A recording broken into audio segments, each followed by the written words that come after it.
this up in my headphones, Charles. Turning it up.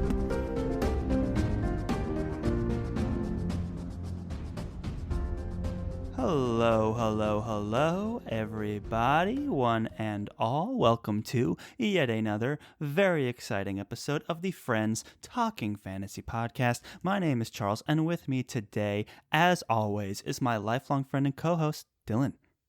I'm ready to talk some fantasy with my friend, Charles. I am ready to talk some fantasy with my friend, Dylan, as well. But not just any fantasy today. I threw you off there. Yeah, I threw me off my rhythm. Yeah. Because today we are talking about the big one. We are talking about the Lord of the Rings. It's been a hot minute since we've discussed Lord of the Rings on the Friends Talking Fantasy Podcast. It's been like, what? 6 to 9 months, who knows? But when we read the Lord of the Rings trilogy, but we're like, you know what? Lord of the Rings is a thing. We haven't talked about it in a while. How can we bring it back into the fold? And what better way than through a good old-fashioned recommendation series episode? Yeah, and the reason Lord of the Rings came up for us around this one is there's so many people out there who are super passionate about the Lord of the Rings, watching the movies over and over again, reading the books over and over again, and you know, we enjoy that a ton too. And also, I think some of those folks have not all taken the opportunity to try out some of the more modern fantasy or even just other fantasy content that is out there for them that they'd probably really love too. So there's a lot of folks like that we're hoping this will reach and we'll get the chance to have more stuff to add to their TBR that might be a great fit for their taste and what they love so much about Lord of the Rings. And we also know that lots of folks who read tons of stuff in the fantasy genre also love Lord of the Rings, and who knows, even they might find some new things to add to the TBR, because we went to Twitter, Charles, as we're wont to do when we want to make sure that we cast our net wide enough and get all sorts of recommendations that you and I might not have thought of if we were just left to our own devices. Right. And, you know, once again, the wonderful people of Book Twitter came out and supported us and the community that they're a part of by offering a ton of incredible recommendations, some of which we've read, others of which we might have to add to our TBRs too. So we're very super true. excited to get and I'm into excited for this one. One, because Lord of the Rings is so popular and well loved. And then two, when it comes to recommendations for books, like it's like, oh, you love fantasy? Like any book, you know, like about fantasy has been influenced by Lord of the Rings in one way or another, whether it's indirect or direct. And I think the reasons why some of these books are being recommended is just as interesting as the books themselves, because Lord of the Rings has such a unique place in the history of fantasy, and modern fantasy is the trends have changed, so it's interesting to try and make those recommendations based off two totally different time periods and audiences and author influences and things like that. So let's get into it. Yeah, no further ado. So we're gonna go down the list here on this Twitter thread and read through these recommendations and see what comes up. So first up, we've got Nils at Nils Reviews It, and she's over at the Fantasy Hive, which is an awesome conglomerate of folks who are doing great stuff in the fantasy community. It's like a collaborative site, so check that out if you're interested in that kind of content. And we've got a recommendation for John Gwynn, who we've heard so many amazing things about, and we're super excited to get into his work. Nils said John Gwynn, and she'll expand on that later. She also said Also, Code of the Communer by my LOTR Tom Bombadil nemesis at Lost Dunedain. And I'll share some of the wackiness that we get up to on Twitter around all this Bombadil talk in a second. But let's start with John Gwynn here. Mhm. And John Gwynn, he came up over and over. We're going to say his name a lot on this episode because Yes. he came up over and over again. That he did. And yes, and he comes up all sorts of the place on Twitter, elsewhere. The last time you were in a bookstore, right, Charles? Yeah, that's right.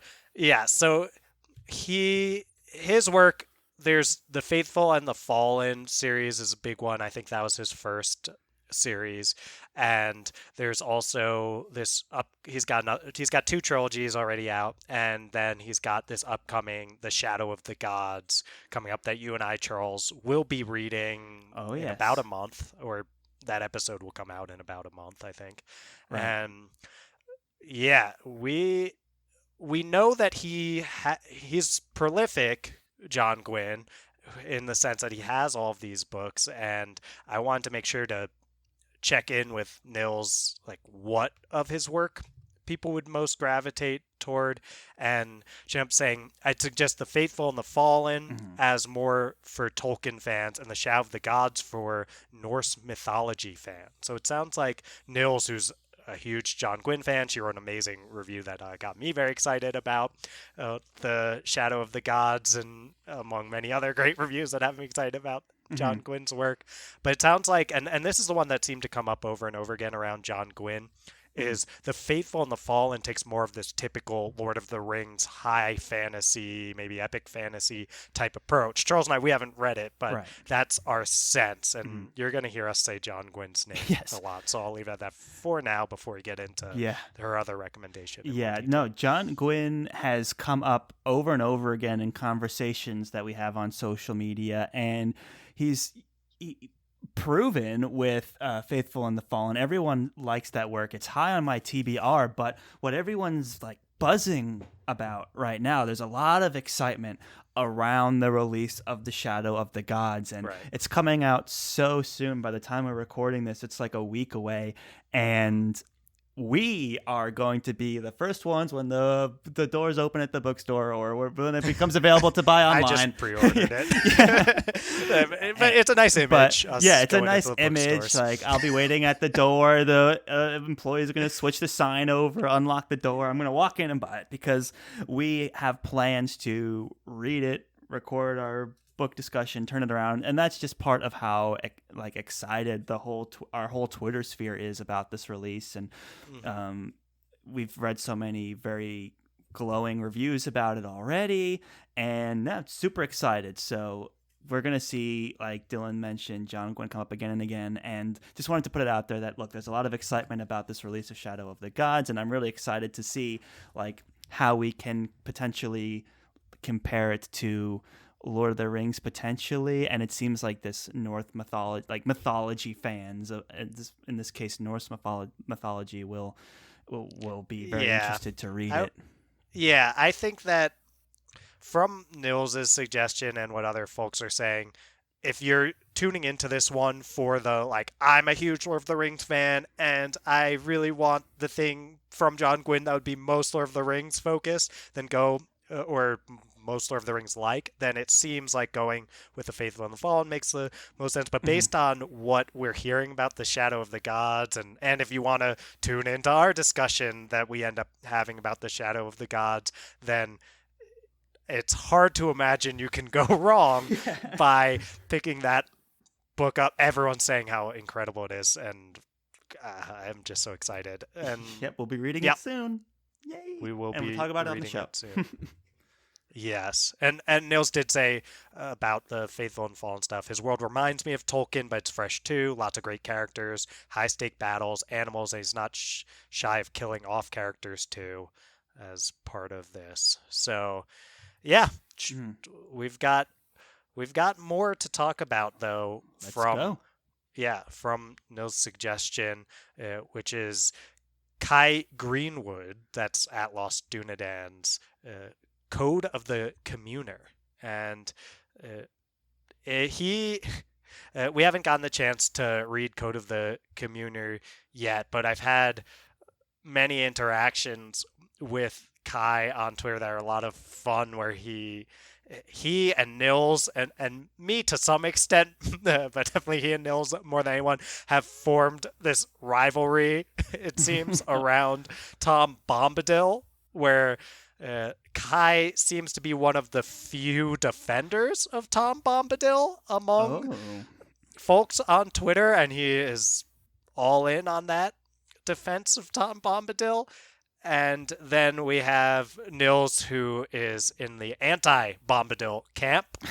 I had to come down on a side here, so I've mostly been supporting the anti-Bombadil side of these things because Hmm. I mean let's be frank here that I've been accused of hastiness before, as we know. Yeah. And Bombadil slows everything to a stop and things like that in Lord of the Rings. I won't get into the details of it, but yeah, not wasn't a fit for my personal tastes and all that. But Kai is out there, so if you're a big Bombadil fan, give at Lost Dunedain a follow and check out all that defense of Tommy B that's going on. Say what you will about Tommy B, we're still talking about him. That we are, yeah. And also, I mean, based on Kai's voice as a tweeter, I will say that I feel confident that Code of the Communer would be a great pick too, especially because Nils is recommending it and putting her differences with Kai aside in Ah, order to recommend it. so you So know it's serious. yeah, that's a high endorsement That's there. awesome. Yep. All right. Well, we'll keep this rolling Let's because keep the party going. next up, this is convenient placement here, is Edward Gwynn at Edward GDM. Ah, And he's John Gwynn's son. And he's also a booktuber extraordinaire that he alongside is. his brother Will. And they are the Brothers Gwynn. I definitely recommend checking them out. And we got a recommendation for Assassin's Apprentice by Robin Hobb here, Charles. I'll, Hmm. I'll read the tweet, which is I just read Assassin's Apprentice by Robin Hobb, and it felt very Tolkien esque to me. The characters were full of heart. So, Charles, you and I have both read Assassin's Apprentice. You've Hmm. read the entirety of the Farseer trilogy, and I'll probably toss it to you to talk more about Robin Hobb's Farseer trilogy and its relevance to Lord of the Rings fans here. I know I take it Yeah. very seriously coming from Edward. Yeah, that's for certain. I would say, look, if you read Lord of the Rings and you liked it, and you're interested in maybe more character work, or maybe you wanted to really get in the mind of certain Mm. characters, Assassin's Apprentice is great. It's committed to the perspective of Fitz, and you really get into his head in a way we don't really get into the heads of Tolkien characters. So that characters being full of heart is absolutely rings true, and you get even more of that in Robin Hobb's work. I'd say, like, the Mm. main reason to pick up Assassin's Apprentice would be to really experience the character of Fitz, who's a complicated character. I feel like a lot of Lord of the Rings characters are either good or bad, with Gollum maybe being the exception, but where he's kind of all over the place. Morally and physically gray. Yes, exactly. Morally and physically gray indeed. And then, with Robin Hobb, it's not that simple. And characters and relationships are just not that simple. And it gets a little bit more messy. But the story becomes a lot more personal. And so Mm. I think if you want that, like, you still want this, like, fun world and setting and journey, High but you fantasy is what high I think of fantasy, too. yeah, With the you just want it to yeah. be a little more personal. Mm. Robin Hobb's Assassin's Apprentice is a great recommendation. For sure. I agree based on reading Assassin's Apprentice, and I think that the the idea of characters full of heart is an interesting one because it does ring true for Tolkien's characters, but it wouldn't have been the first thing I thought of about Mhm. The Lord of the Rings is like, are these characters full of heart? But then you think of like Frodo and Sam's relationship Yeah. and how tender that is, Mhm. and then you start thinking why, oh yeah, Robin Hobb's depictions of these characters who are, in some ways it seems like you said, Charles, maybe more complex than some of the characters in Lord of the Mhm. Rings, but also have that vulnerability to them and that willingness to be tender with each other and try to put themselves out, that kind of stuff. Mhm. I've always appreciated, I mean, it's amazing when you put in context the Lord of the Rings and these relationships between people like Sam and Frodo and even like Gandalf out Right. there Right. saying Gandalf Gandalf and and Pippin. Pippin. Yeah. Yeah, exactly. It's funny Yeah. we said that at the same time.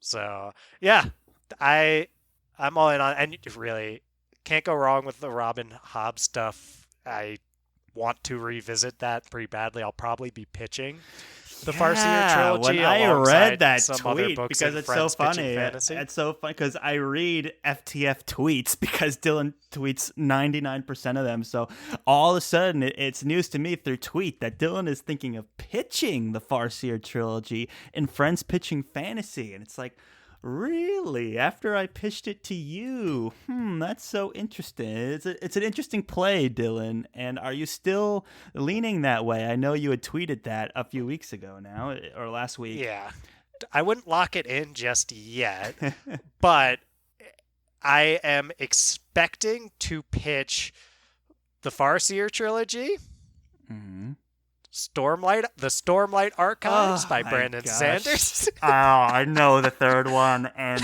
why would you do this to me?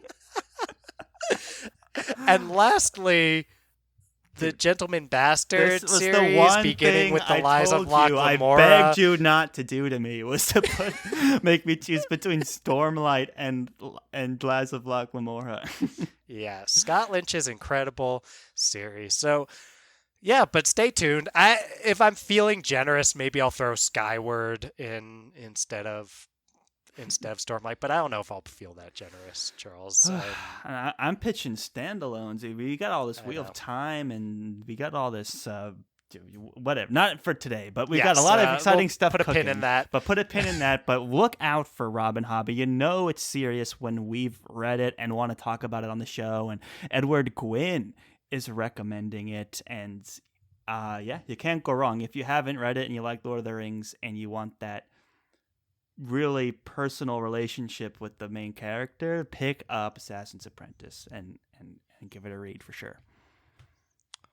Well said, Charles. All Thank right, you very much.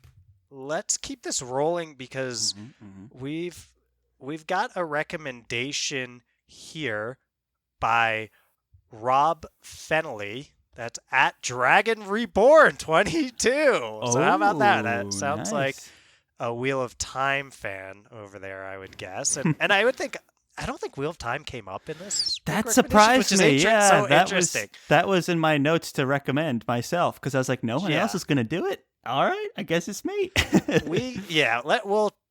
We'll talk about Wheel of Time and all that kind of. I think maybe there's a sense that it's almost too obvious, but it definitely warrants saying Wheel of Time as a good recommendation for Lord of the Rings fans. So we'll get into that, but let's give Rob at Dragon Reborn 22 a chance to shine here. They said. I'd recommend the Forgotten Realms books, written by a variety of authors, many of which have a similarity to Tolkien's work, with my personal favorite authors being R.A. Salvatore, and we've got Elaine Cunningham here. Mm-hmm. And alternatively, The Summer Dragon by at Todd Lockwood Art is, and that's Todd Lockwood, is fantastic too. So I have read one book by R.A. Salvatore, and it's one of those Legend of Drizzt. I don't know if I'm saying that correctly at all, but Drizzt? Yeah. I didn't audiobook that one, so it's Drizzt. And these are books that take place in the Forgotten Realms universe of the Dungeons and Dragons fame, I guess, for lack of a better way of me being able to explain it. And the book I've read is called Homeland. It's, I think, the first book in the series. It's very complicated. The Drizzt series has, I think, 36 books in it. The Hmm. Legend of Drizzt, so it's a lot to follow here. And it's the first book in the Dark Elf trilogy. Drizzt is a dark elf, and I read it. It was published in 1990, and it does, for me, it read like it was published in 1990, and there are some things that did feel a little bit dated, as happens 30 years after publication, um, and maybe some of the new stuff feels more contemporary. I haven't checked it out, but it does make a lot of sense as a recommendation for Lord of the Rings fans based on what I read. Because if we're talking Dungeons and Dragons here, we are talking, or Forgotten Realms as a subsidiary, I guess, of that, we are talking about a world that has elves and dwarves and halflings because they are not allowed to say hobbit and things like that. So if you read books that are set in the Forgotten Realms world, I imagine you'll be dealing with a lot of these different fantasy races and all sorts of monsters and creatures and things like that you'd expect. And magic will be a lot more free flowing than in some of these more modern, grimdark feeling worlds that are more low fantasy. So I think that it makes a ton of sense here and is a good Hmm. recommendation. And I think that I haven't read as much as it sounds like Rob has, but I totally see it as a recommendation here for Lord of the Rings fans. Yeah, I haven't read any of these books, but I'm familiar with some of these authors, and I think I really appreciate the Rex. I know I'm adding to my TBR because I love Lord of the Rings, so I'm always looking for a new way to capture some of that magic. So that's fantastic. Yeah.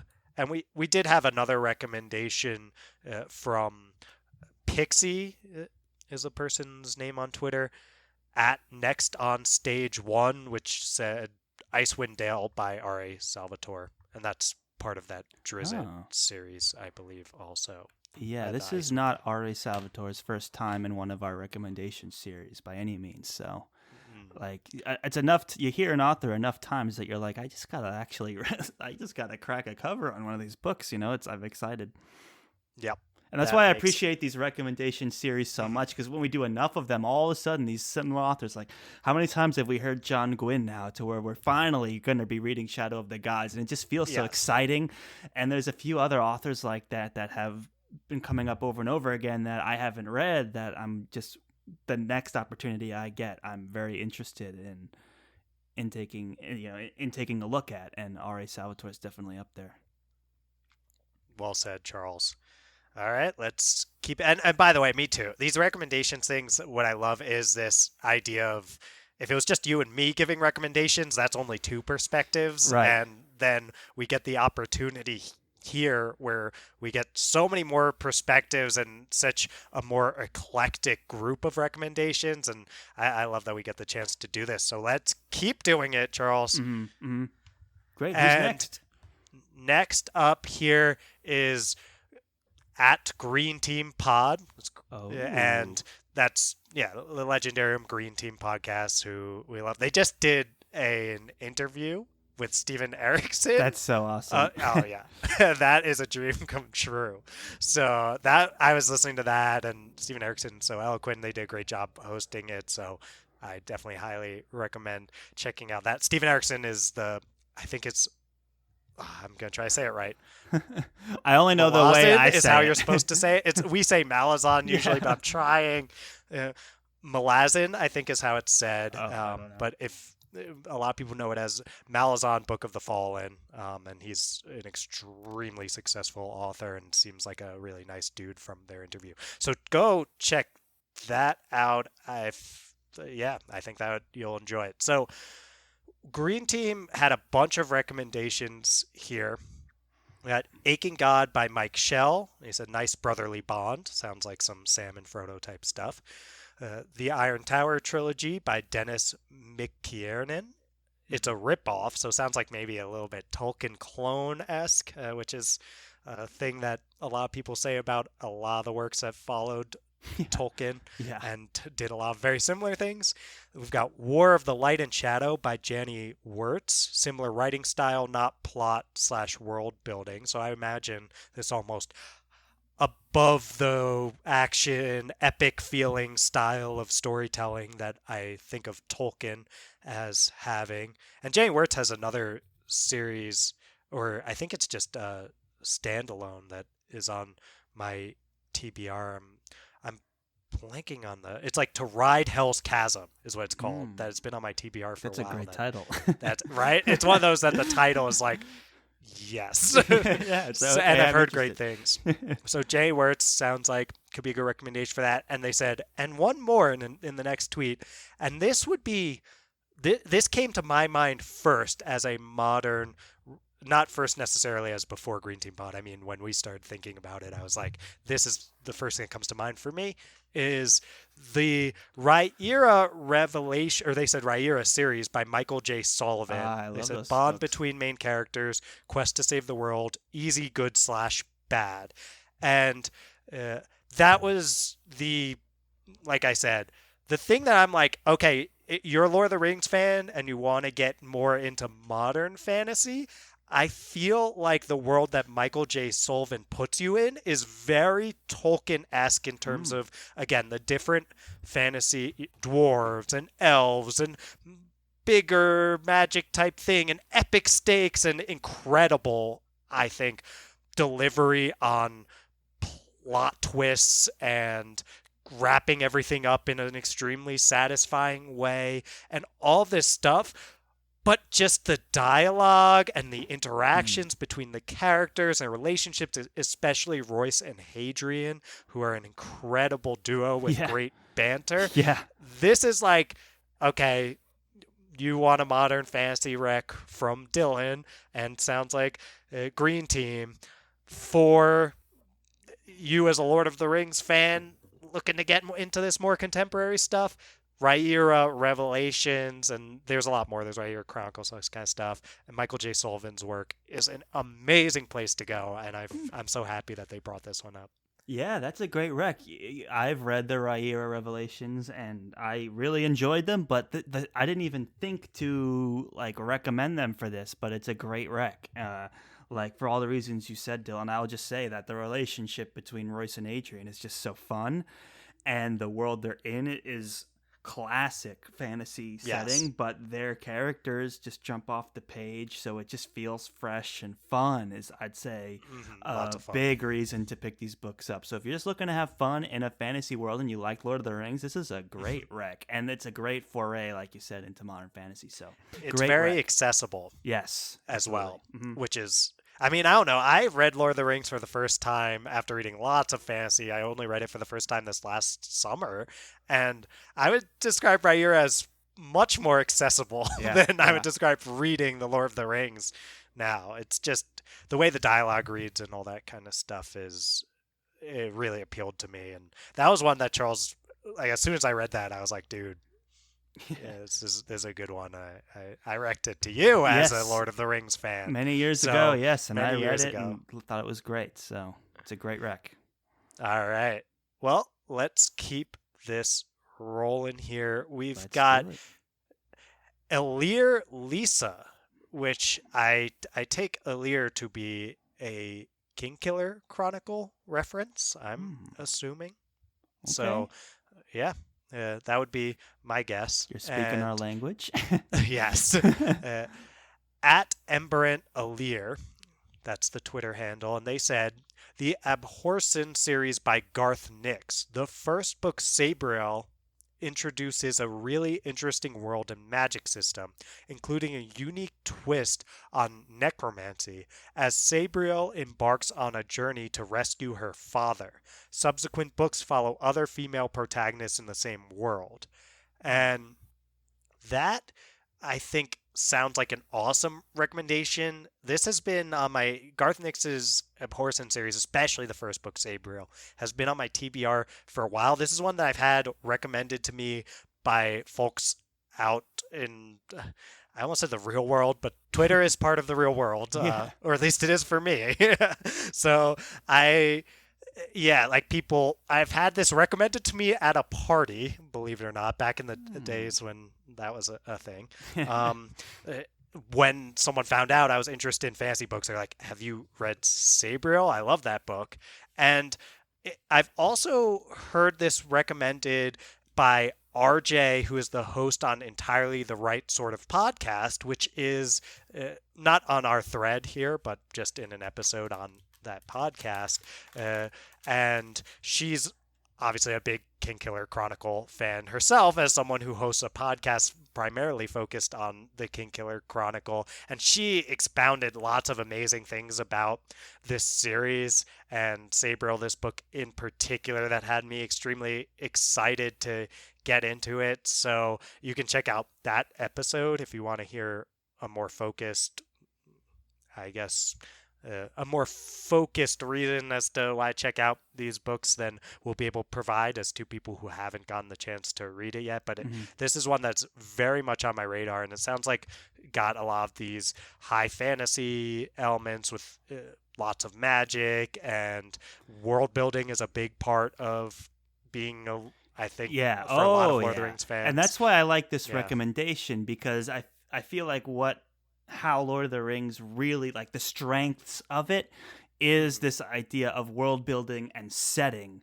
Yes. There's so much history and lore built into the story already. So this idea that the place is very interesting and the world is very interesting is a great place to come from when you're thinking of how to recommend other fantasy books for Lord of the Rings. Like my mind went the same way. It's like, okay, you need to recommend something that has a really great setting, really great Mhm. world, and some great high fantasy elements. Like that's where my mind went, and it seems like this recommendation did the same thing, and I really appreciate that. And combined with your history with being recommended to this Yeah. series and this idea of necromancy, I find really interesting. Right. So I'm all in.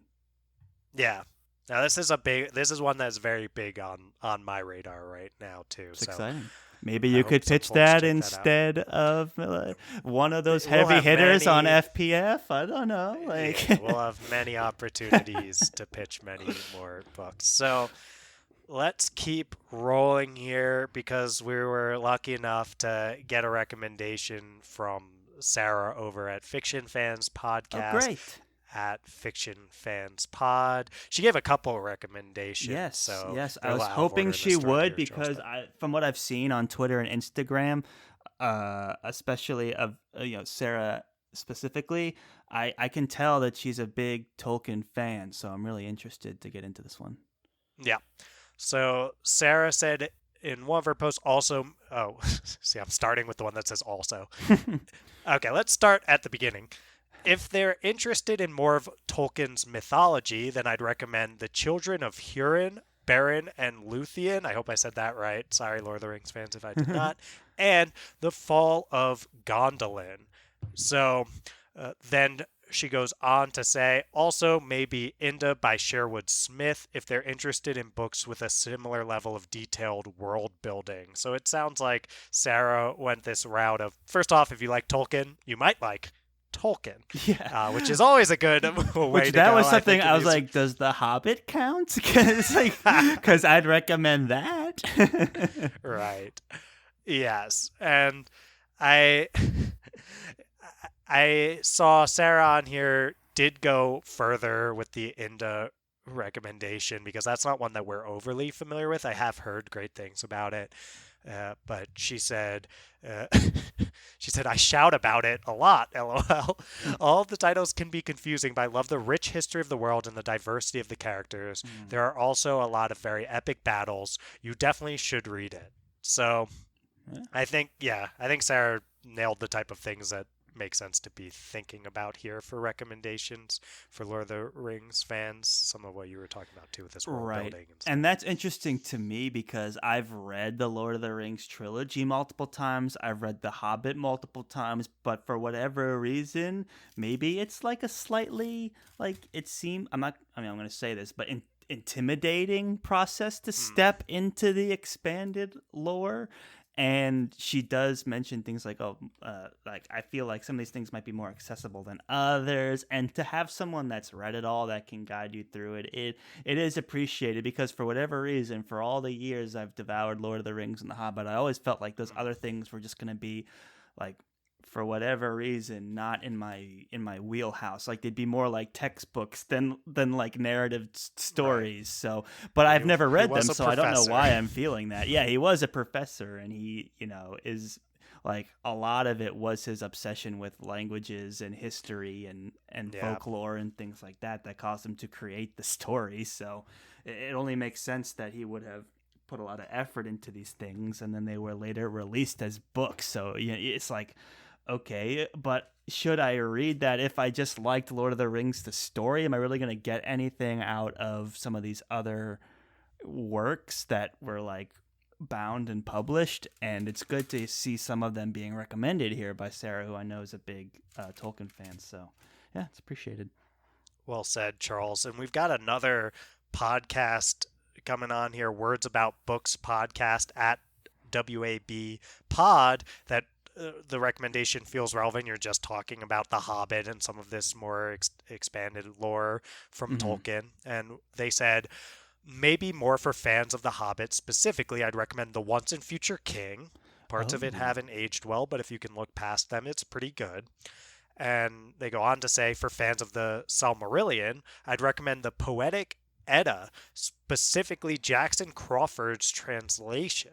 So that some of these more broad Tolkien recommendations coming our way here. And Charles, you're a huge fan of The Hobbit. You pitched it Mhm. recently, although I went with A Wizard of Earthsea Yeah, it by was a Chris tough McKay and choice, Gwyn. no wrong choice there, but Yeah, I was excited at the prospect of reading The Hobbit, but I loved reading Wizard of we'll Earthsea too, get so there. yeah, we'll get there.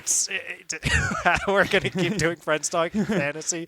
There's no escaping us doing an episode on The Hobbit, Yeah, so yeah. we'll get there. Although Sarah from Fiction Fans did recently do a poll about whether or not I should. Well, that's generous to call it whether or not I should read The Hobbit, because the two choices on the Twitter poll were like yes immediately and yes of course, Yeah. uh, which seems a little unfair. But honestly, I said too, I was like, I voted for yes, of course. I mean, Yeah. because like I don't know, it's like immediately we're trying to read Best Served Cold over here. We got Yeah. some other stuff, Yeah. but yes, of course, we're Yes, gonna yes, read The yes. Hobbit on FTF. So, sounds like Once a Future King, a good rec for folks who love that book, and This has been it's high on my TBR for a long, long mm, time, Once in Future King, and I've almost pitched it a few times. And for a lot of reasons, it gets recommended a lot. It comes up on a lot of best fantasy books. And mhm. Lev Grossman, the author of The Magicians, who I greatly admire and I love The Magicians, has listed it as an influence. And he has a blurb on some of the modern prints of Once and Future King. So that has had my attention for so long, and I'm just missing that little push to get into it, and just to have it come up on a recommendation series for Lord of the Rings, no less. It's like, Yeah. well, I mean, how much more convincing do I need at a certain point? So yeah, I'm looking forward to one day cracking the cover on this book. It's inevitable. I'm very excited to read it.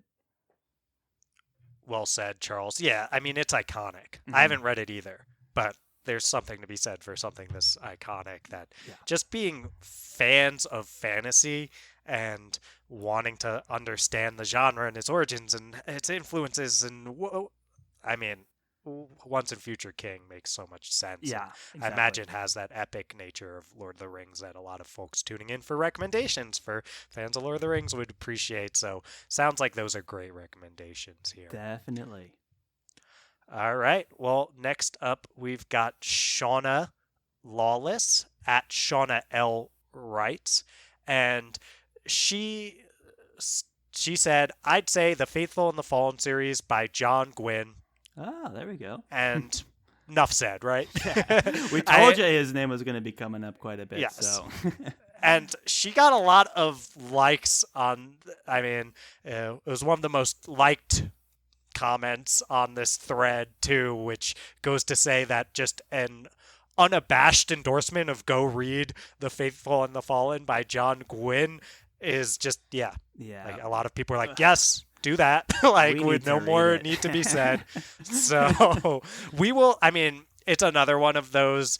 I think the way we're seeing it, if we are choosing between yes, of course, and yes, immediately here, our yes, immediately is The Shadow of the Gods. The Yes. day it comes out, we will start reading it. Yes. And our yes, of course, is we will get to The Faithful and the Fallen. But it Well sounds said. like it might be a yes immediately for fans of Lord of the Rings to pick up The Faithful and the Fallen if you want something that is more similar to Tolkien's work. Right. Very well said. Agreed completely. Right. So let's keep this rolling. We've got a recommendation from Lord Samper's library at Hmm. Lord Samper. And they said, or the winter of. There's an or. Hmm. I hope I'm not Oh, missing there's. another. Let's see. Yeah. Yeah, I see some. I see some earlier posts here that you maybe missed Oh, yeah, here. yeah, yeah, yeah. There So you it's go. a. What? Yeah. Lord Samper's library began by saying the Memory, Sorrow, and Thorn series by Tad Williams. Very Tolkien esque, but totally doing its own thing all at the same time. And I mentioned this in my comment, my response to Lord Samper's library here, and this is what I all pretty much will immediately say when I hear of Tad Williams' work, because I haven't gotten the chance to read through it yet, is he gets constant and tons of credit from George R.R. Martin himself.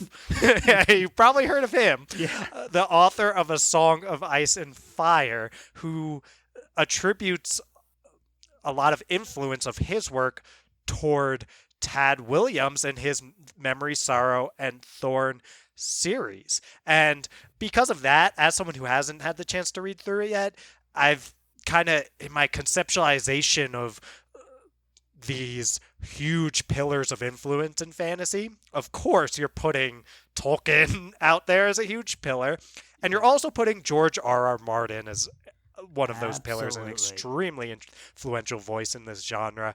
And then I've thought that somewhere in between that is probably where Tad Williams' work sits as almost a bridge in between this Tolkien style of writing and then this more I don't know if I would call A Song of Ice and Fire grimdark per se, but darker fantasy that's more gritty and then I think was clearly and explicitly said by someone like Joe Abercrombie, who's at Lord Grimdark, that Martin's work was hugely influential toward the generation of this more like grimdark fantasy and Abercrombie's work. So I've thought of Tad Williams as like maybe a bridge for folks who are like, I really like the Lord of the Rings. I'm not sure if I'm moving toward this more like dark gritty fantasy or what, but I want to check something out in between. Mm. That's where I imagine Tad Williams lies. And we did have Yeah. another, yeah. That no, that's really What's interesting because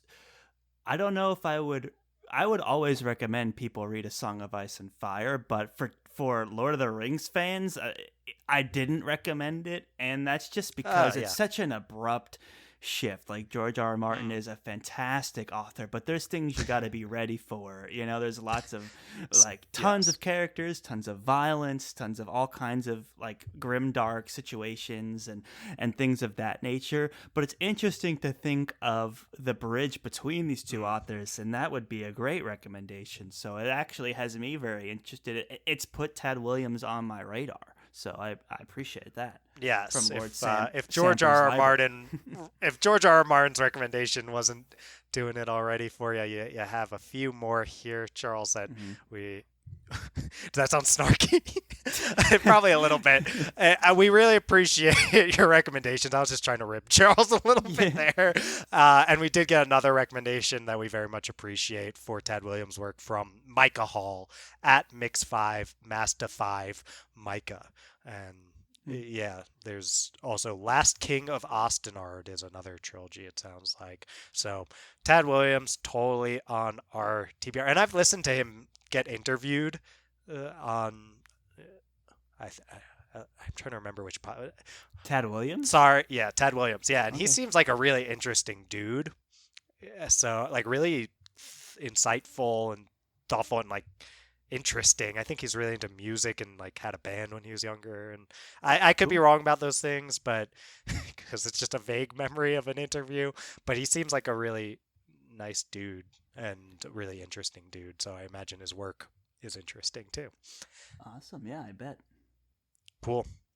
And Lord Samper's library went on to say that Or, the Winter of the World series by Michael Scott Rohan draws on the same influences that Tolkien nodded to in his own works. And Charles, you got on I Twitter here did. That did on your get my attention. personal account, Mm-hmm, Charles M. C. at Charles underscore MC underscore. You got a lot of periods and underscores flying around. I was late to the Twitter game. You try creating a handle like 2 weeks ago and come up with something unique without needing an underscore. I went with at Dylan R. Marsh, and it was fun. Okay, well, Charles W. McLaughlin or Charles McLaughlin, they weren't available. Okay, they were taken, or Yeah. too long, or some other thing. Charles MC was taken. Charles underscore MC was taken. Charles MC underscore was taken. So, did you give me a break here? What am I supposed to do? No, I said to you too that I really liked that you went with Charles MC because it is a play on your last name, and this MC like you're on the mic. So I actually really like that. But it is funny seeing the the underscores flying around there, Charles. And I know you're someone who appreciates like simplicity and stuff. So I'm sure you would have you wanted that just Charles MC. But those underscores are helping you out. Is cool. And I think Mark Lawrence does a Mark. Like 2 underscore Lawrence. So you're in great company with friend of the show, Mark Lawrence, there. So anyway, to actually say the thing, you said you mean beyond having the name Rohan to his to their Comment. Michael Scott Rohan recommendation here. So yeah, well done, Charles. Nice tweet. I don't know a lot about Michael Scott Rohan's work, but you got on there. You did your thing. Appreciate whenever you hop on Twitter. Yeah, no, it was fun. You created such a great environment on Twitter that I just had to have a piece, play a part in it in some way, and it's a lot of fun. So, yeah, and give at Charles underscore MC underscore my a follow goodness, if you're in the mood. What? yeah. You know, I don't like telling people what to do. So I'm I like, if you want to hear Charles on Twitter, then that's a great place to go. yeah. And if you want to hear me try to be on Twitter, I'm not as good at it as Dylan is. So I'm like, is this right? And you're like, no. And I'm like, well, I tried. He does try, and we do. I love when you get on Twitter. I think it's a lot of fun. Although there were times where I had to be like, that's not how you do a thread, Charles. Like, let me show you how you do a thread. Yeah. But all right, that's neither here nor there. Let's get to another recommendation, Yes. Dylan. Well, recommendations for fans of the Lord of the Rings. That's what we're doing. Let's hear it. So, yeah, this is what happens, by the way, when Charles lets me drive an episode. Usually you'll notice Charles a little more the guiding voice, and I just come in with nonsense. But so Dylan's created such a network on social media that he's better served to navigate it. So where are we going, Dylan? What's next? We're going toward Jody from W&S Book Club. That's at WS underscore book club. And she gave a bunch of recommendations here. The Swan's War trilogy by Sean Russell. Then we have Memory, Sorrow, and Thorn by Tad Williams. That one might ring a bell. And then we've got The Master of Sorrows by Justin T. Call. We've got The Shadow of What Was Lost by James Islington. The Rune Lords by David Farland. Lord of the Isle series by David Drake. And Jody, thank you so much for coming in with all of these amazing recs. We'll narrate a lot of those we don't know particularly. We've had some great interactions, I think, with Justin T. Call on Twitter, so I want to give him a shout out and say that another one of our buddies on Twitter, Eleni, she seems to really love his work, and I'm sure we would too if we checked it out. Another series that pops out to me here looking through these is The Shadow of What Was Lost by James Islington. And Elaney, who I just mentioned, and some other awesome folks on Twitter, like Sam from the Book in Hand, and David S., who's a reviewer at FanFi Addict. They did a buddy read of this series by James Islington, and they seem to really love it. And they got me real excited about when I do. It was on my like that that vague TBR that's Yeah. like, I want to read this at some point with no clear when that's necessarily going to happen, which Yeah. was my entire TBR before we started doing Friends Talking Fantasy. Yeah. But the Lycanius trilogy, if I'm saying that right, it has been hailed as kind of the next Wheel of Time. I've heard it called before. Wow. I think if you go to Amazon and check out that book, it'll say something like that. And a lot of folks listening probably know The Wheel of Time by Robert Jordan. We'll get more into that as one of our recs, but that is high. Yeah, this they say on Amazon, the series that fans are heralding as the next Wheel of Time, and I think it hits on a lot of these more high fantasy stuff. It came out in 2014, the first book, The Shadow of What Was Lost, and it's dealing with things like sounds like they call them augurs, and from my sense, it's probably things like prophecies and even gods being involved, and high fantasy and questing, and the Guardian described this as storytelling assurance rare for a debut. Fans of Robert Jordan and Brandon Sanderson will find much to admire.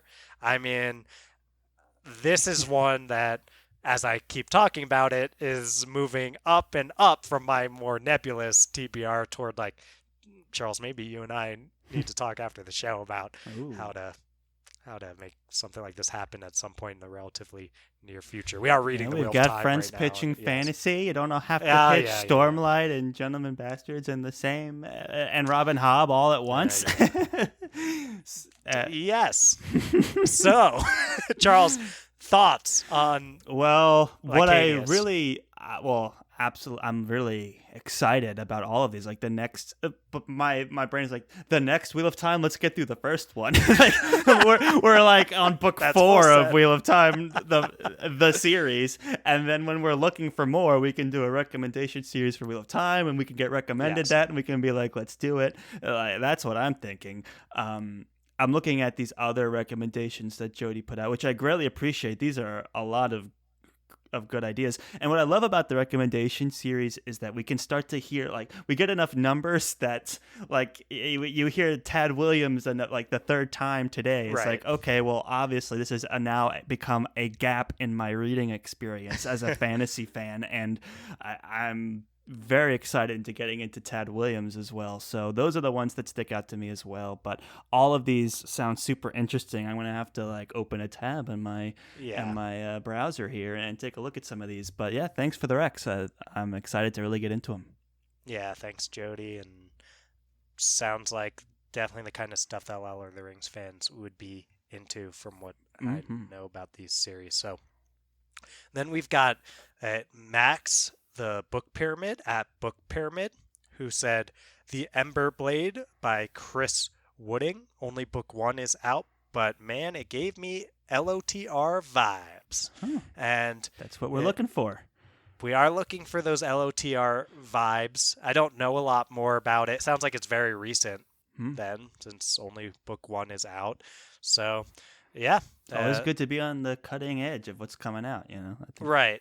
And that's a big thing for me with this Lord of the Rings episode is like, what kind of stuff is a person who's really into this series that came out a long, long time ago? What kind of stuff can they look at now in a book that is this early on is, I think, pretty cool to be able to recommend to folks of fans of such a classic series. So, all right, we'll keep it rolling here. The next recommendation comes from Logan F. Goodner at Logan Goodner 7. And it's another one of those Faithful and Fallen by John Gwynne.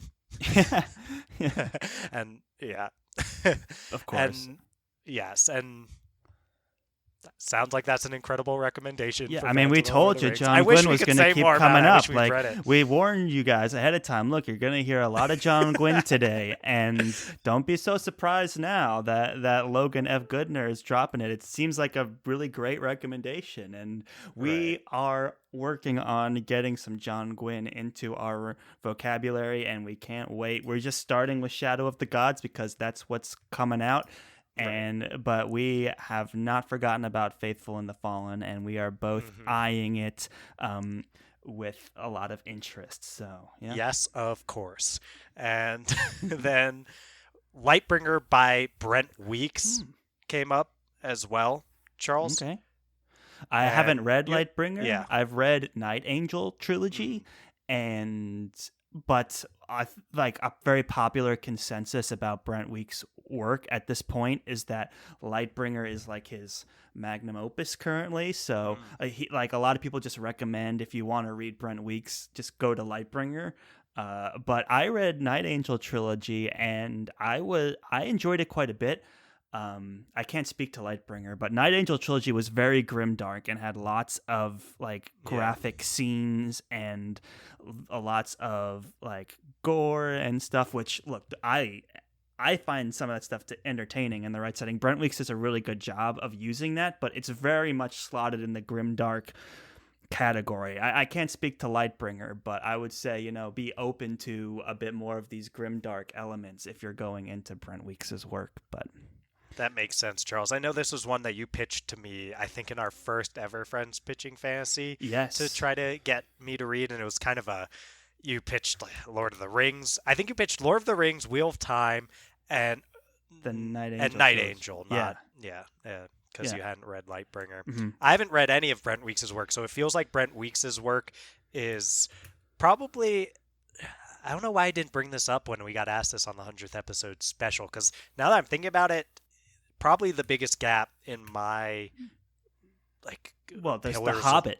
mod- modern pillars of modern fantasy. Oh yeah, I modern. mean, and it's also like which authors have you yet to read, which is a Yeah, whole nother conversation from like which books, because like yes, yeah, I haven't read The Hobbit. I'll yes, of course, and I want to, but I've read Tolkien. I've read The yeah, Lord of the yeah. Rings, Yeah, but I haven't read anything by Brent Weeks, and I'm like, yeah. what am I And I doing think you here? would like him. Me He's too. like Yeah. you've always been a fan of the more grim, dark genre Yeah. of fantasy, and he's very accomplished in that world. And I enjoyed I enjoyed Night Angel trilogy quite a bit, and I'm very open to reading Lightbringer soon. And I I read it, and I read it. I recommended it coming off of us reading Mistborn because I think Mm, it's just like another step further into the grimdark world as a Mistborn fan. I think it would be a very smooth transition.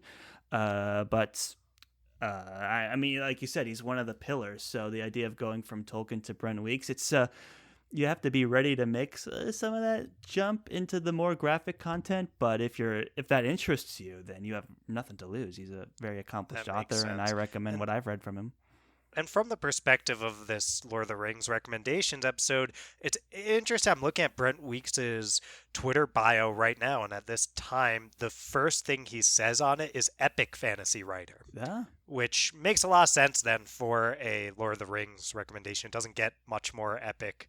I mean, yeah, yeah, yeah. that's probably fair to say, right, Charles? Yeah, I I mean, when you think Lord of the mean, Rings, you think it is epic. an So, epic adventure, right? A lot of fantasy now has become a little more like introspective and consolidated, and mhm. where Lord of the Rings stands out is that it's not so much about necessarily characterization as much as it is about like the epic. It's good versus evil. It's these angelic powers and these demonic powers, and it's themes of love and compassion and Mm. goodness. It's like that's what makes it epic. Not necessarily that the story is incredibly good, which it is, but it's also the stakes and the themes are at the highest level of like epicness. And I would say, um, yeah, I would say maybe like Earthsea kind of takes on those epic themes as well. Of like, it doesn't get much higher than like love and death.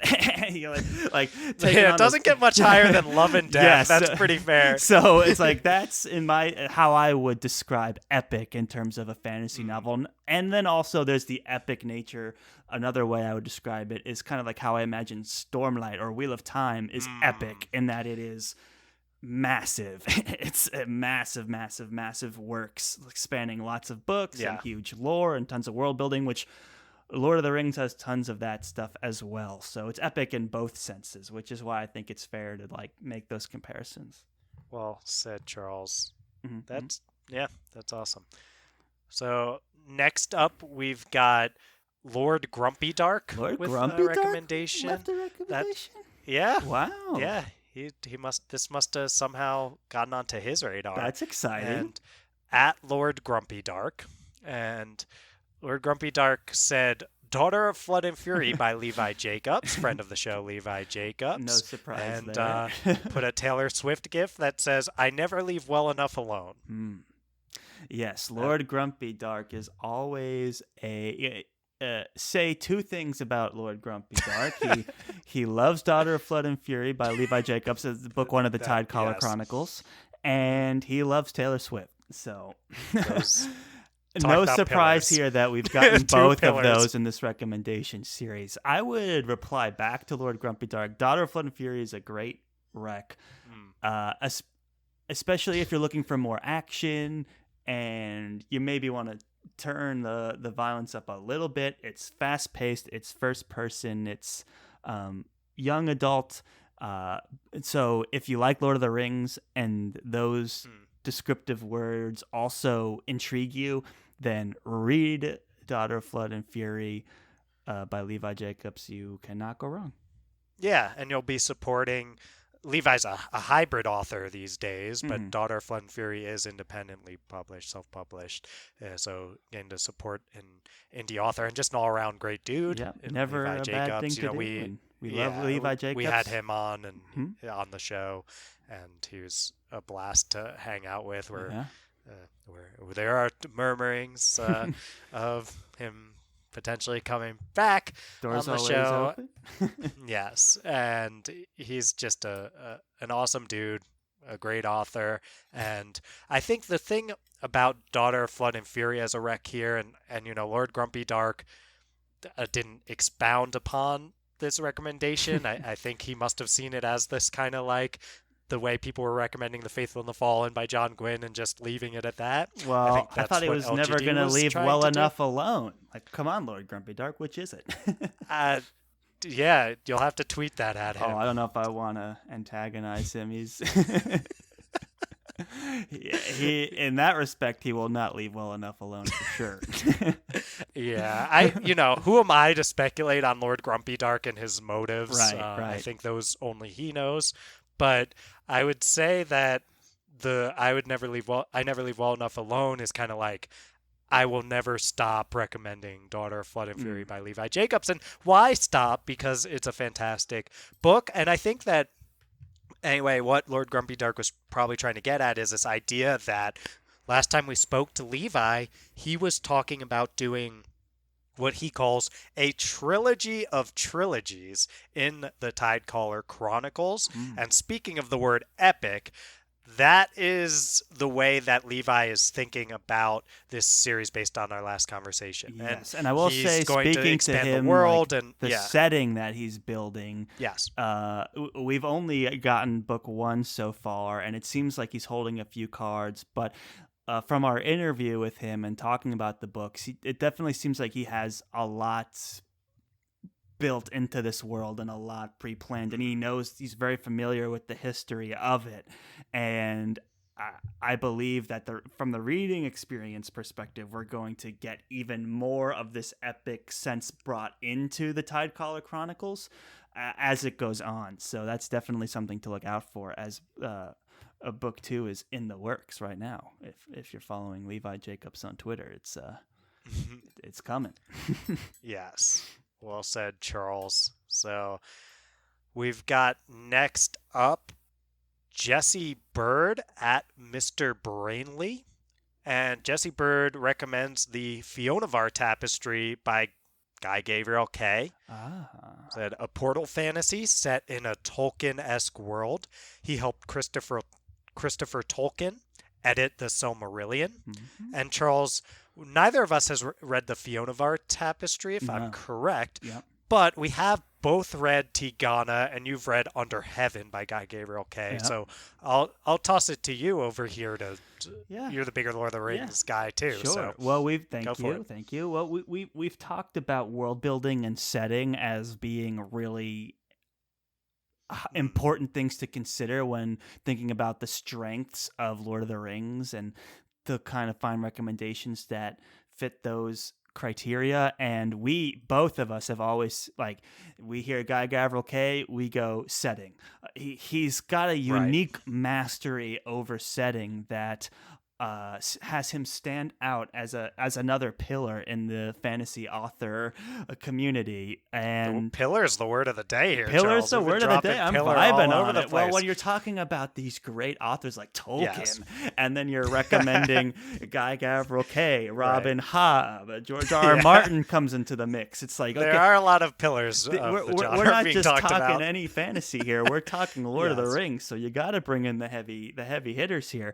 And Tolkien is a great recommendation by Jesse Bird because Guy Gavriel Kay he does an intense amount of research in like real world history, and that influences the series that he writes. We read Tigana, which is heavily inspired by Mediterranean history, and I read Under Heaven, which is inspired by a very specific dynasty in China. And it's incredible the worlds he's able to create where he balances the line of historical fiction and fantasy in a way that has him stand out as an author. And I see in your response to Jesse Bird, you had mentioned memorable settings, and that's how we both think, and that's what makes him such a great rec for Tolkien fans, because Tolkien's very invested in his world and his setting. So if you're looking for someone who's approaching the world like a setting in a fantasy novel in a creative and interesting and very well written way, check out Guy Gavriel Kay. And he gets it at a thematic level, which I really appreciate. Like, I love talking about how the themes correlate with the setting and world history in Tigana, but I don't want to get into that now. But I'm just saying, like, he's a great rec for Tolkien. So Jesse Bird, I great totally idea. agree. And that's so well said, Charles. The only bit I'd probably add is this almost poetic way of writing prose Yeah. at Oh, yeah. times that I would say, and I don't know, that's wrapped into all this setting stuff for me. Is it just, I don't know, Guy Gabriel Kay just, he knows how to just capture a mood in a way, and it's through the prose, it's through the setting, and I think that's one of Tolkien's many great gifts as a storyteller, which is this ability to convey in almost a poetic and epic sense what is going down, and Guy Gabriel Kay so good at that too. So great rec. Great And rec. I don't know, I'm kind of interested to see what Kay would do with a more Tolkien-esque Yeah. setting. Like, that's Yeah. not actually what I think of with Kay, because I think of him as someone who tends to latch on to settings that are not your typical fantasy setting, and it doesn't get any more typical fantasy Yeah. setting than Well, Tolkien-esque. I think so he I'm gets interested to see. inspired by history and historical fiction. So there's not like a history that can compare to Tolkien's world. Tolkien's world is so deep into this epic fantasy nature, and that might be, I haven't read this book that's being recommended here, and that might be his foray into a more epic fantasy setting. I don't know. Yeah. I haven't researched this book, but I think this book was recommended for a very specific reason. We're talking about Lord of the Rings here, so Yeah. that's going to be your best bet, I would assume, just based off of like the fact that it's being recommended here. Jesse Bird went on to say, in response to my comment, said Tigana is probably my favorite of his. It's a good bridge from Fionavar to his later, more historical like work. So this this bridge word coming up again. Bridges and pillars. Bridges Charles. and pillars. I So love it. we've got this idea. Actually, of, that's very interesting. We got bridges and we've got pillars. I yeah. like that. Yes. Because I was mentioning bridge as Tad Williams as the bridge from Tolkien to Martin. And then, we've got here the bridge of Tigana is kind of sitting in the middle, I guess, of Fionavar as the more typical fantasy. So I see why Fionavar, even if it's not Jesse Bird's favorite, would be the one that sticks out as like, okay, you're going from Tolkien. Let's take you to Fionavar. Oh, you love Fionavar. Check out Tigana and then go from there. I love this. This is a great rec, and I love the way that Jesse Bird's thinking. Yeah, and I appreciated that. Instead of recommending Tigana flat out, they considered they considered the fact that this is what's more Lord of the Rings friendly of his works, and so that's a great idea. That's how we try to think about this stuff a lot of times too. And the same thing with like Faithful and the Fallen versus the Shadow of the Gods for John Gwynne. Yeah. It's like I love that people are coming in and thinking about this more about like, okay, we're giving recommendations for Lord of the Rings fans, even if the Shadow of the Gods is what is right now the hot topic and the thing that Charles and I are yes immediately on. Yeah, it is also not necessarily the first thing that comes to mind in John Gwynne's work as a recommendation for fans of Lord of the Rings. So we're glad people are thinking about this through this lens. I think it'll make it super helpful. Absolutely. Now, Dylan, I'm going to check in on you here. You're doing great with the navigating. We are rapidly approaching a time in the show in which we should consider winding down. Are there people that we need? There are two more recommendations that I want. Because I do have a few I want to plop in, but I can do them really quickly. So let's get more people. Let's get more Rex in here. Well, yeah, the first one comes from Trev Fleming at Trev Fleming 1, and that one, this will probably be quick because we're not super familiar with this book or series. Instruments of Omen series by Davis Ashura. And Trev said, great action, nice twist on classic fantasy tropes.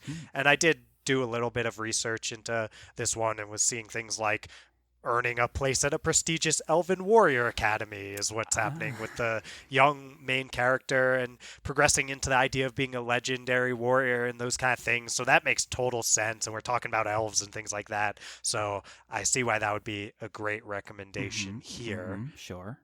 Yeah. And then we've got Will at Tepesh, and this is Will from a podcast that we love, Tales from the Waystone, a King Killer podcast. So this is that Will.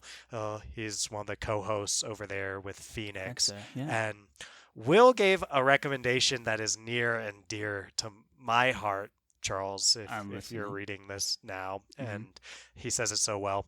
For a contemporary suggestion, I highly recommend N.K. Jemison's Broken Earth trilogy. Oh, yeah. She constructs a deep, rich world that feels unique and lived in, and describes it with artful prose that jumps off the page and puts you into the story.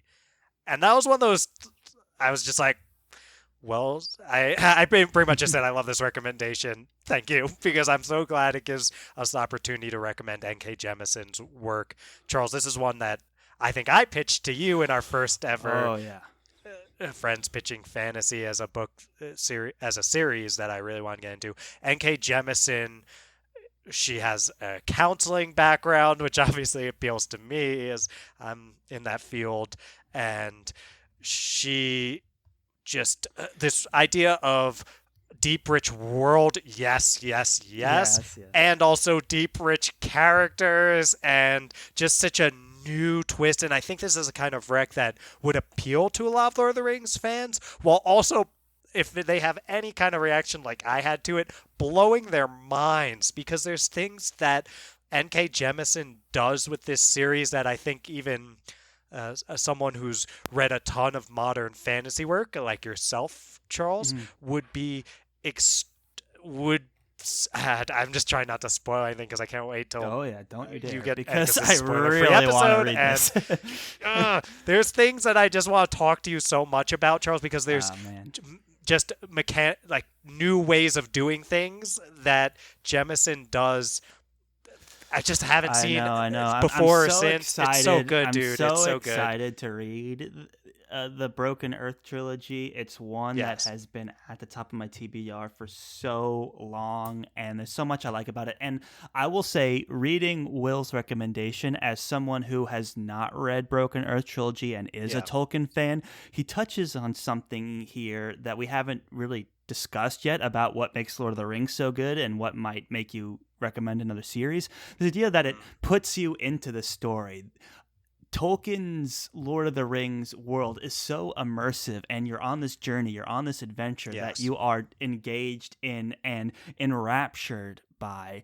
And it sounds like he's recommending Broken Earth trilogy, because I would have never thought, just from the murmurings I've heard about Broken Earth trilogy, that I would compare it to Lord of the Rings so quickly. But Mm.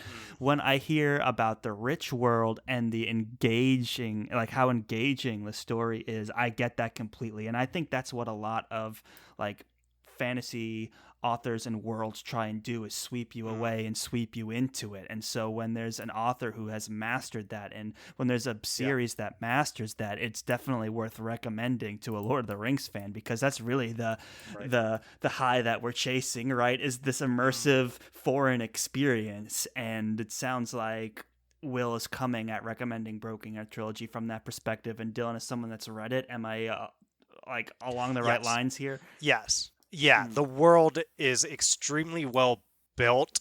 I would say that N.K. Jemisin shows a lot of restraint. It like you can tell the world is so well built, and Mm. also she doesn't give you any more of it than what matters for telling the story. But this idea of lived in and gone on for a long time, and these systems are all in place, is so on point. And again, Charles, you said didn't pop into your mind with what you've heard of the Broken Earth trilogy, Hmm. and I love what you've heard from Broken Earth trilogy is probably from me. Yes. And it's not the I'm not always the first person to talk about world building. Yeah. I'm much more likely to talk about characters quicker than that. But I'll say that it again is a reminder of why we do these recommendation series in this way, because even when people bring up books that I love and want to talk about, they're not always books that I would immediately think to recommend for the type of recommendation series that we're doing. Hmm. And then they say it like Will did here. They say it, they express why, and things just click into my brain where I'm Yeah. like, I've yes, had I that would not have feeling thought to too. say that, but that is so true, Will. And that is, yeah, I don't really have a lot more to Yeah. add than what Will said and what you said. And oh, and I want to mention that Phoenix from the Tales from the Waystone account also popped by and talked about that she's reading The City We Became, which is also N.K. Jemisin, and kind of we geeked out a little bit uh, about this work, but I don't think Phoenix has gone, from what I remember of this conversation, has not gotten the chance to read Broken Earth yet. So I'm just excited for all of my friends to start reading Broken Earth when they get the chance. And N.K. I'm Jemison's work is I know. I incredible. have a copy. I'm excited to read it. Oh, you have it? Oh yeah. I didn't know that. It just That's hasn't. awesome. Yeah, I like caught a sale at some point, and I was like, well, I'm definitely reading it, so I'm getting it, and I just I have it on Kindle, so I'm excited to jump into it. And yeah, thank Yeah. you, Will and Phoenix, Tales from the Waystone. I'm surprised no King Killer was mentioned, but you know what? They're two very different books. They're both fantastic. I would highly recommend anyone that's a fan of fantasy to read both. But it just It hasn't doesn't come come to up, and mind to that's me as a that's Lord fair. of the.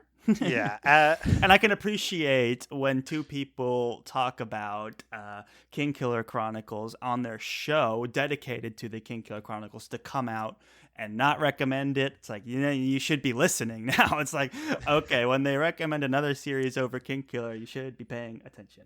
Yeah. Well, they've always been great about that when they've popped in on these Right. recommendations. I think they did they recommend it when it makes sense to recommend. Yeah. Like they recommend it for Mistborn from the perspective of the hard magic system style of the sympathy and comparing Mm-hmm. that to Mistborn's magic system and things like that.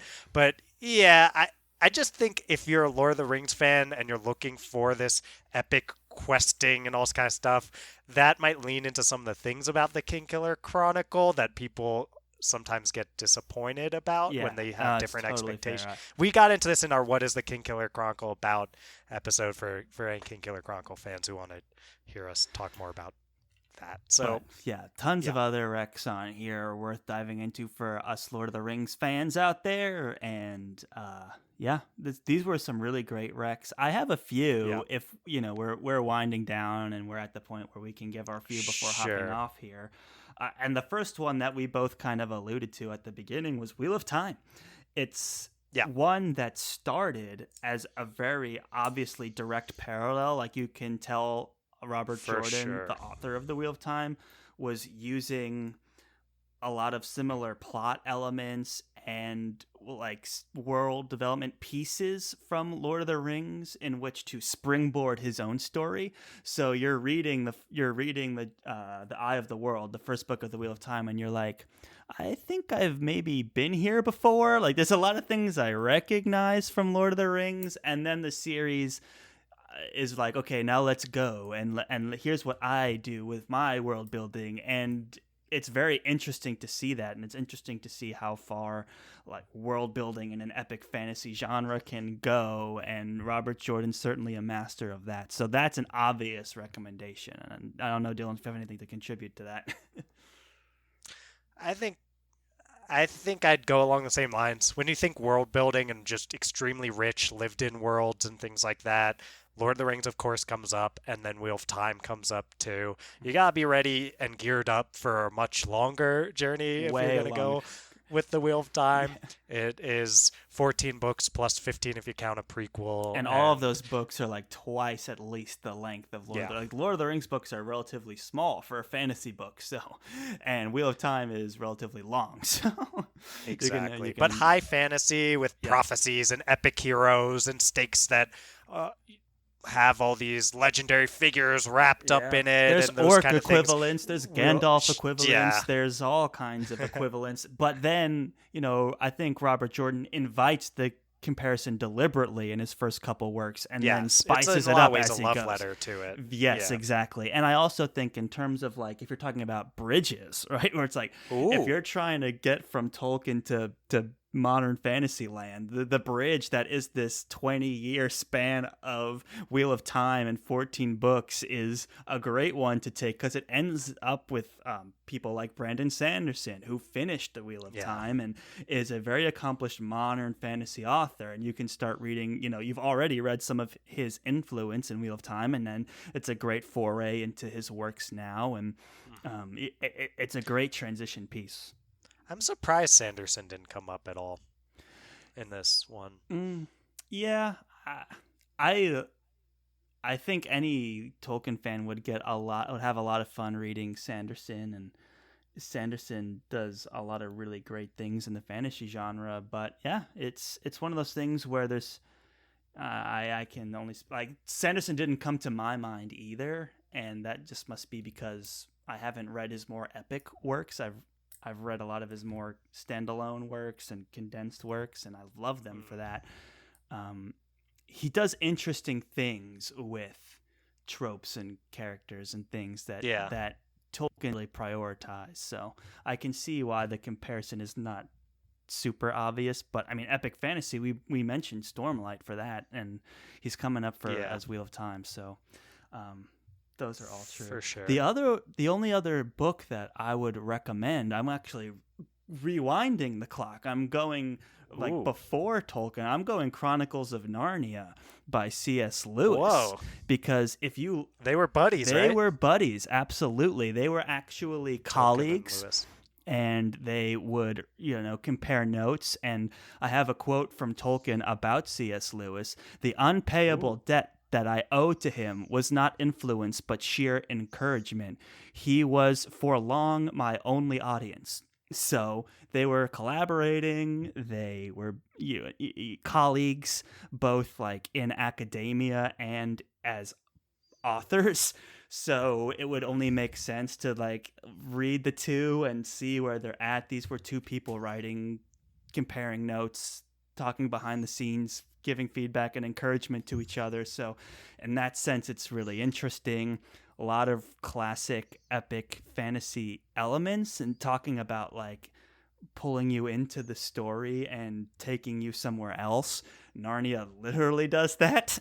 And both in the story and as the reading experience. So it's a very clever book for those reasons. And if you like more classic works of fantasy, that's, I mean, besides like Lord of the Rings, C.S. Lewis is right there next to him. Talk about pillars in fantasy. So that would be my recommendation.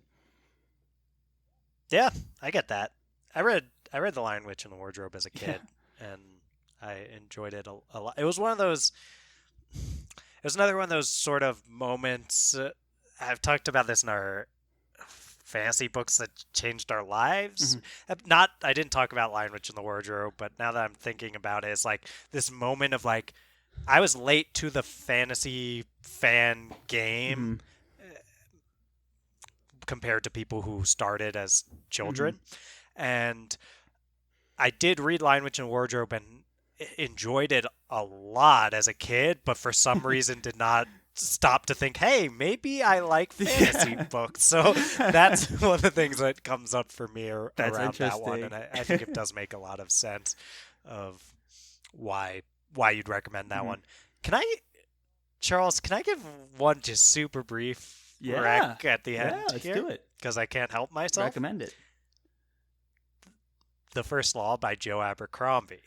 And I think so you recommended when we did our Charles is shaking his head, but here I was shaking my head when Charles took the opportunity in our book recommendations for fans of the First Law episode that we did way back, when you brought up the Lord of the, it was like the first thing you talked about. I was like, people are tuning in for this, and it's fine if you bury it, it's like people are tuning in to this book recommendations for fans of the First Law, and like the first thing out of our mouth is like, check out the Lord of the Rings, and it's like, should you though? And I think that the connection you made there, Charles, which made a lot of sense, I just wouldn't have led with it in that episode personally, but it's cool that you did. It's fine. That the First Law, while it is completely different in tone, it gets labeled grimdark a lot. Joe Abercrombie has a much more cynical view, from what I can gather, of humanity than did Tolkien, from what I can gather.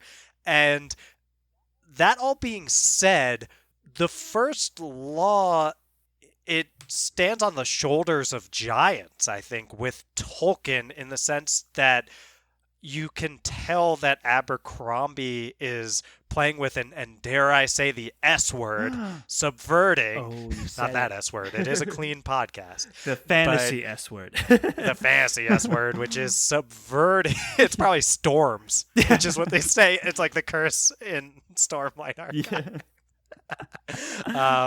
So anyway, sorry. I digress. The First Law is something that I think you appreciate, or you have the opportunity to appreciate even more when you've read The Lord of the Rings and seen the Lord of the Rings movies, and you get a sense for what kind of tropes Joe Abercrombie is trying to give his own very unique, twisted at times, character-driven perspective toward. And I think that, look, this is why I'm bringing it up at the end here, because it's not the main recommendation for people who are like, I love the epicness and the world building and all that kind of stuff of Lord of the Rings. But if you're like, I've watched Lord of the Rings a bazillion times, I'm ready for something that takes a totally new approach with this and messes with some things I understand about the Lord of the Rings, then Joe Abercrombie's work might be for you. Yeah. And I just can't. It's interesting to recommend it from the idea of like, hey, you're looking for something different, then read this. Different, but like amazing, like then read this, because it's true. And I stand by my decision Yeah. to open with Lord of the Rings and our Abercrombie You're welcome to do that. recommendation because it, like you mentioned in your review now, it's another level of appreciation for what's Yeah. going on just in the meta of fantasy authors and inspirations and tropes and subversions and things like that. It's a whole nother level of appreciation to a story that's totally entertaining without it, but I would highly recommend it just so you can see another layer of what's going on. And yeah, I agree. And it's true. If you read Lord of the Rings a bunch of times and you read a bunch of other classic fantasy and you really enjoyed it, and you start to be like, am I just reading a lot of similar stuff over and over? And if you're looking for something to reinvigorate that passion of fantasy, then this is a take that Or will, stomp all your hope into the dirt, or just like potentially. yeah. But that is amazingly written. Yeah, that while doing that. yeah, exactly. Then it's great. And a lot more mature themes brought into the fold if you're into that, which and morally gray, complex characters, and not this good versus evil stuff. Yeah, you gotta be ready for all that. It's not. I mean, if you were watching this, it's like, man, why are the good characters just so good, and why are the bad characters just so bad? That's not how humans would behave. And then maybe you should read That's this. probably what Joe Abercrombie was thinking. Because I'm sure Joe Abercrombie was like, I love these books, but this is not how I would believe a character would make decisions or react in this environment. And it's interesting to have that conversation. But if you're in that same world and you haven't read Abercrombie yet, then pick it up because it is one of our personal favorites, and we're in the middle of reading Abercrombie's works right now. So we're coming up next is Shadow of the Gods, which not Shadow of the Gods. That's John Gwynne, which is coming up next. we've got a lot of Gwynne on the brain these days. Yes, Best Served Cold. I do have Gwynne on my mind. Like I have that date on my calendar. Like, oh man, I can't wait to crack the cover on May 2nd, I believe. And but we are also reading Abercrombie, so definitely recommend it. Yeah. And Charles, one of these days I'm gonna write you a nice letter like that. That letter that. Oh yeah, that Tolkien wrote to Lewis. C.S. Lewis. I was like, that's so kind. Yeah. One of these. Yeah. It seems like they even have like diary entries about each other that people quote, and it seemed like a very wholesome collaborative duo. I don't know exactly how friendly they were. I don't know if they're lifelong friends like us, but they certainly were. Charles friendly. trying to grandstand. Well, I don't want to like build this picture that they're arm in arm buddies when I don't know. And it seems like they were more like coworkers and collaborators, but they did, they were of similar mind. And I know that I believe actually Treebeard might have been influenced by C.S. Lewis. So I do believe that that's the case.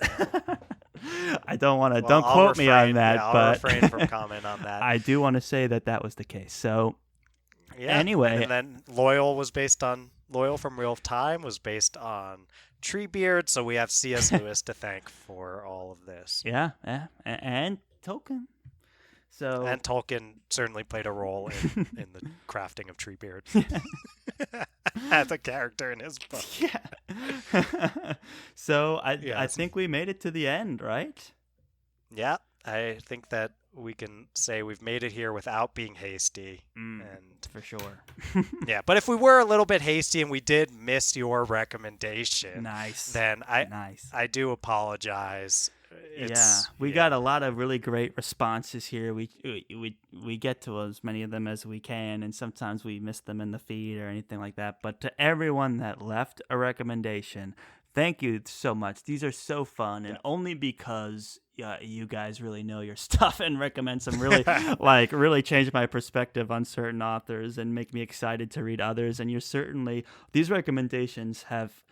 these recommendation series have influenced me quite a bit, and I think you'll see that in the next Friends Pitching Fantasy from my perspective. Nice so I really is appreciate. That how you do it? Yeah. You just say maybe I'll do this thing, and then people are like, "Ooh, I want to tune in," instead of just. I'm definitely going to do our recommendation series. So you guys are like, I feel sometimes we're like, oh, add that to my TBR, add that to my TBR.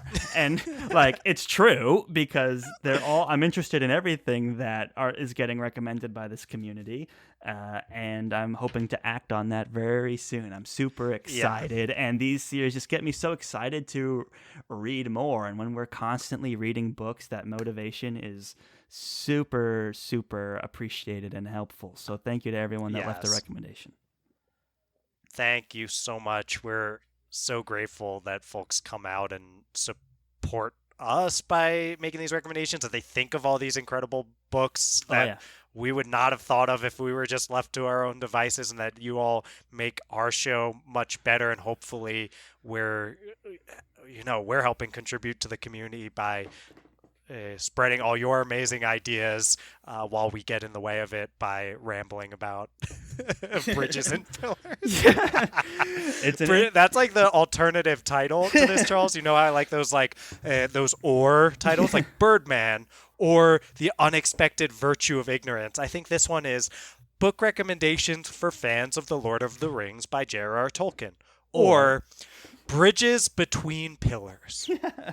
Like that? It's like an artsier title goes in the in the or in parentheses. I love it. No, I think it's a great title, and it has me now thinking about the history of fantasy and all these other things. But that's for another day. For now, we are thanking everybody, and Dylan, if I'm not mistaken, I think we're ready for that sweet outro music. Let's get that sweet outro music pumping, and thank you all again. Thank you all again. Let's get it rocking.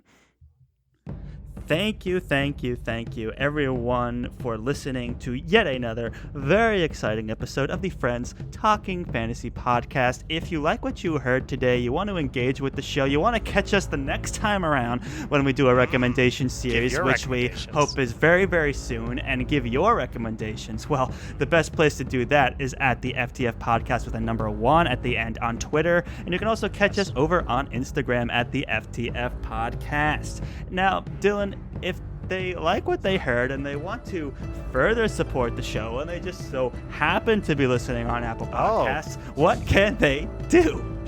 Toss 5 stars to our podcast. Just click, don't kick anything, please. Click the Friends Talking Fantasy page on the Apple Podcast app. Scroll down past any of those episodes you're seeing until you start seeing stars. Once you're seeing stars, the optimal number of those to click in order to support the show would be 5 of them. If you have a little bit of extra time, then writing a review is an extremely helpful way to support a show like ours and help people find us on Apple Podcasts. But just listening is more than enough. Thank you so much for doing that. Thank you all. Really appreciate it. Thank you for listening. And as always, go forth and conquer, friends.